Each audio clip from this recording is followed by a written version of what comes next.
noite. Nós do podcast ACES News vamos falar hoje sobre alguns assuntos do direito empresarial. Bom, e para ter a plena convicção do assunto, trouxemos vários empresários daqui da nossa cidade. Nós demos uma pesquisada por cima, sobre o que é factoring. Gostaríamos muito de saber se um de vocês sabe nos explicar mais a fundo o que é, como funciona esse sistema, já que vocês são quem estão sempre por dentro. A gente é leigo, né? A gente participa do podcast entrevista, mas saber que é bom nada. Exatamente. Sim. Mas essa dúvida ela é muito comum, gente. Mas assim, explicando assim o básicozinho para vocês entenderem, o contrato de factoring, ele tá mais para uma alternativa de financiamento de crédito que as empresas usam principalmente para proporcionar para elas uma maior liquidez e uma diminuição do risco de inadimplência. Como eu posso dizer? Tá mais para uma ferramenta para o fluxo de caixa e o de crédito funcionar melhor. Uhum. Alguém aqui, eu acho que Felipe, né, tem uma empresa que se encaixa mais ou menos assim num parâmetro, né? Minha empresa, ultimamente a gente trabalha no ramo de brinquedos e utilidades. A gente usa essa ferramenta como uma forma de a gente conseguir mais investimento, comprar mais mercadoria, produtos variáveis.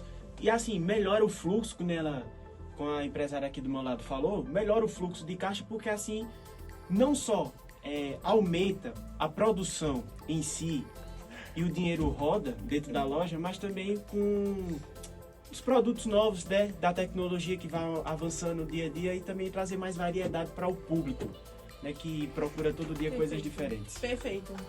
Melissa tá perguntando aqui na live para Itiwan. Nossa, nome complexo. Melissa pergunta como que funciona a divisão do contrato. Ela disse que existem dois tipos de contrato. Isso, existe o factoring convencional, que no caso a empresa ela vai assumir os riscos de gestão dos créditos e tudo mais para as outras empresas, se elas precisarem de alguma coisa, e elas ficam mais ou menos, vão ser obrigadas a, gerir os juros, as coisas que vão vindo depois. E também tem o factoring sem recurso, que no caso a empresa ela não vai se responsabilizar diretamente, porque, por exemplo, em caso de inadimplência de outras pessoas, eles vão sair em prejuízo. Mas nesse caso, por ter esse risco, eles sempre vão colocar uns juros maiores e tudo mais, para não seguro deles mesmo. No caso, o Felipe anteriormente tinha comentado aqui com a gente que tinha um exemplo sobre o factoring convencional. Isso. O factoring convencional, a gente pode usar o exemplo da aquisição do time do Cruzeiro, em que Ronaldo Fenômeno, ele comprou o Cruzeiro, só que as dívidas do Cruzeiro estavam muito elevadas. Por isso que ele comprou, como as dívidas estavam muito altas, ele comprou o time muito baixo. Ou seja, quando ele pagou lá, o preço real do time era uma coisa, só porque ninguém queria comprar o Cruzeiro por causa da SAF, do novo código lá, ele comprou de uma forma mais barata. Aí isso aí é o não convencional, porque ele assumiu as dívidas, o risco da empresa, no caso do Cruzeiro, e tocou e está tentando. Atualmente o Cruzeiro, ele vendeu a parte dele para o outro dono agora do Cruzeiro, o outro sócio, né? Mas no começo ele tinha comprado, mesmo assumindo o risco. Mas é um exemplo muito, assim, importante, porque a gente pode saber diferenciar como as dívidas influenciam na compra. Pode ter uma base, né? Isso. Então, os torcedores do Cruzeiro que coloquem pra cima, né? Bora, Vamos pra frente, né? Hashtag Raposa.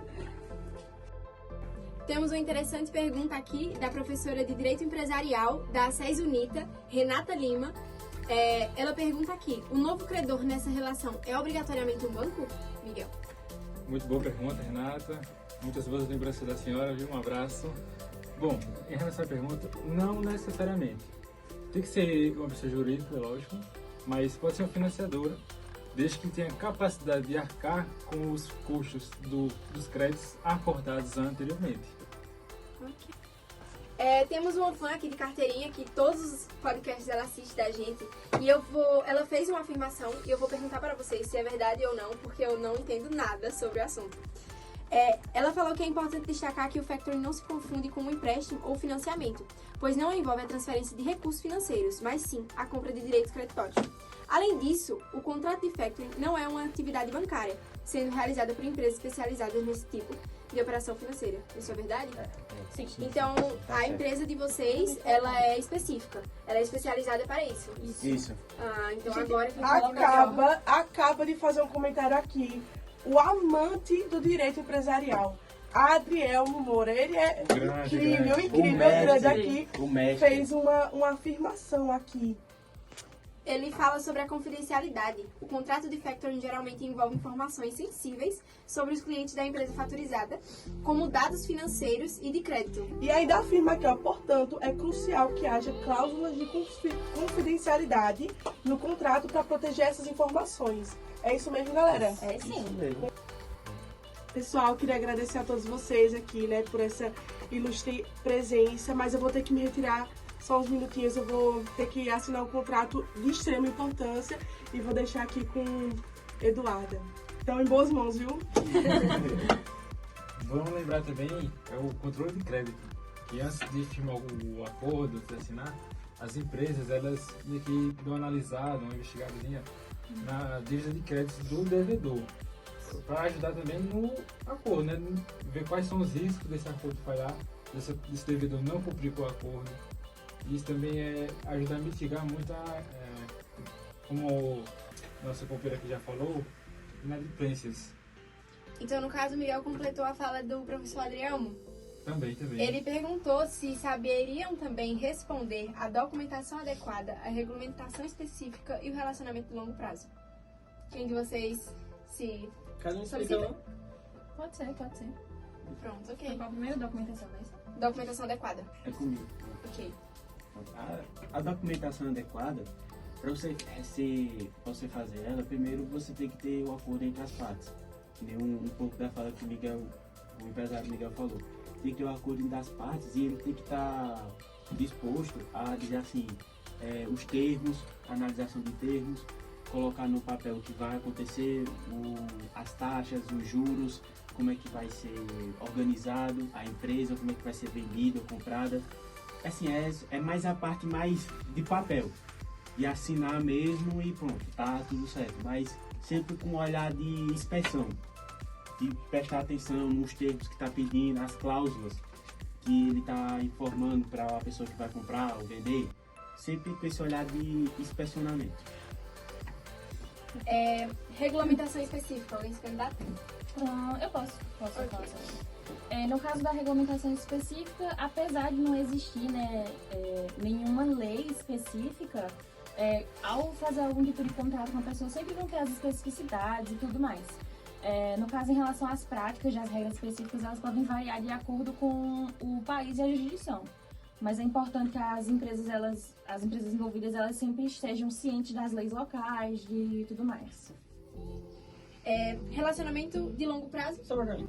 Ok. Seria basicamente o que o nome já está dizendo.